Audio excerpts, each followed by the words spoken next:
Hi, this is Jill Russo Foster. In this week's edition of Money Choices, I want to talk to you about budgeting. I know it's a subject that is near and dear to my heart, but I'm standing here in my new bedroom and my new bathroom. I know you can only see a little bit about it, but if you've been following this newsletter for a while, you'll know that we had a small water pipe break and all of it needed to be redone because it got ruined with the water. But with that said, we've spent probably more than we should have. We've upgraded a lot of things. We redid the hardwood floors. We have natural stone tile, etc., etc. We've got granite countertops. So we probably spent more than we should have, although, you justify it by saying you're living here and you want it, etc. But, and we're at a time where we have to replace our emergency fund because there was an insurance deductible and all that. But why I want to talk to you about this is that I want you to track your spending.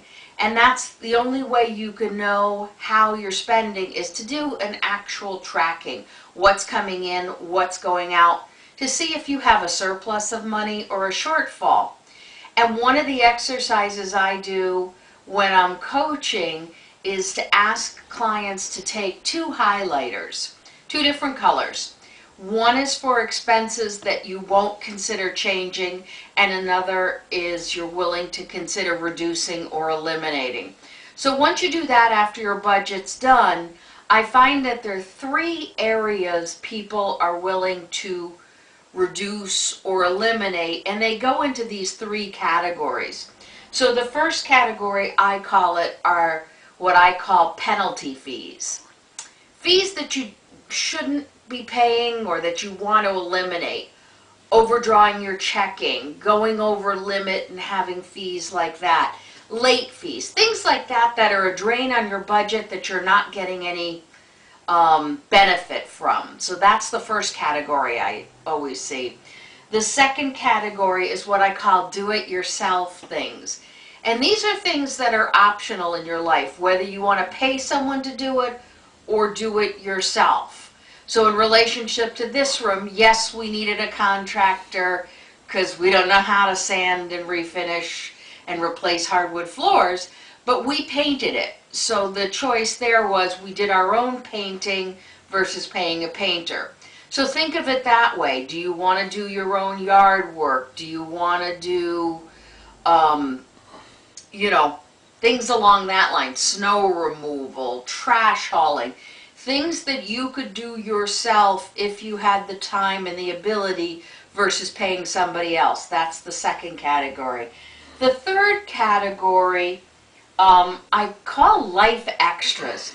Those are things that are really fun and love to do, and you really want to do them, but you would be perfectly fine without it. So those are the things like dining out, getting, a massage, going to a concert or a movie.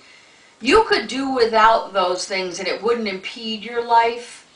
But why I say they're life extras is it's great if you have the surplus, but if you have a shortfall, that might be an area you need to cut back on for a while in your budget.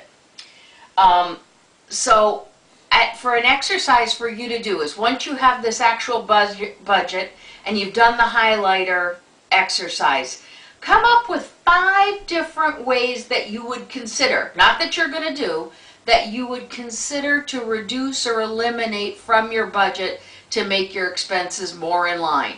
It could be just for a month, it could be a few months, it could be permanently, but a way to get your expenses in line with your income.